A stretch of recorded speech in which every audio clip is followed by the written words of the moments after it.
I'm really thinking of deleting Honkai starrail. I just think it's so boring. Between things like needing more RNG grinding due to having more artifacts, where at least in Genshin I can move around, coordinate and actively engage in domains. Starrail is a turn-based, so I do nothing, not even move, but click 2 buttons. There's the fast forward auto battle, but then I'm not even playing the game. Just waiting. Or how the story is just so inconsistent with character portrayals. Like when Trailblazer shields March, who is by her side the whole game, from the Doomsday Beast, they're like, yo, you good?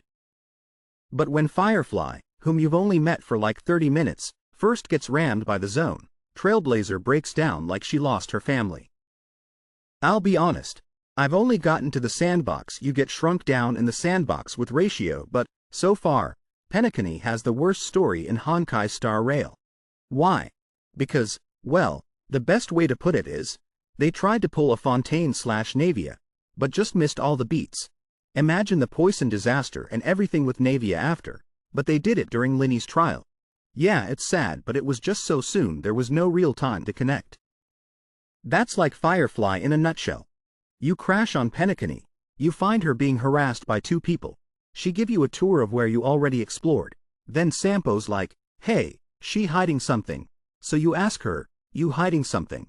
And despite such a short time, she now feels okay bringing you to her faraway secret hideout of all things. But then you meet the living cartoon characters like Clocky. All subtlety goes out the window as they make it very, very clear only the purest people can see him. People with innocent childlike wonder. And how strange it is that Firefly can't see this unique character. So excluding the weird trash dream and similar obstacles, it's been like 30 minutes. So once you finally make the long journey to her hideout, she says she has a horrible disease of something, and you take a selfie. Hey, here's 30 minutes of me being your tour guide and everyone saying I'm sus. Now here's my pity story and a selfie. Goodbye. It's so rushed. They're trying to make like How You Like Navia in the Fontaine questline, but they try to cram it in within 30 minutes. But of course, then Sparkle sends you both into a dream maze where at the end you find the big killer thing that looks like Bellum from Zelda Phantom Hourglass. So, 30 minutes of trying to get Firefly to be this sad character, then 30 minutes of wandering the dream maze with no further word about her life. After you fight off the memory zone meme, Firefly just vanishes from the story, until her death. Seriously, you find her and instantly the creature comes out and kills her. Again, the lack of subtlety and ignoring the time fighting off enemies and random stuff like the trash dream, how soon everything happens. It's like HSR tries to pull a Masquerade of the Guilty within your first like hour of Penacony. And then you're telling me this Stellaron hunter, Sam, who nearly burns apart the entire place, and you, is Firefly too? Why? If anything, Robin's death was more shocking. You knew she exists and March loves her, but that's really it. There's talk of being ready for the festival but no big obvious comments or anything.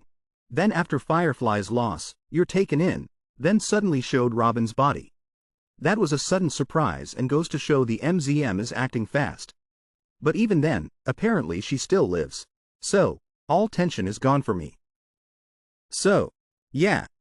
Penacony's story, at least the first 2 hours of it I've played through up to the sandbox moment, is both rushed, and tries to pull a Fontaine but just doesn't. Tingyun worked better.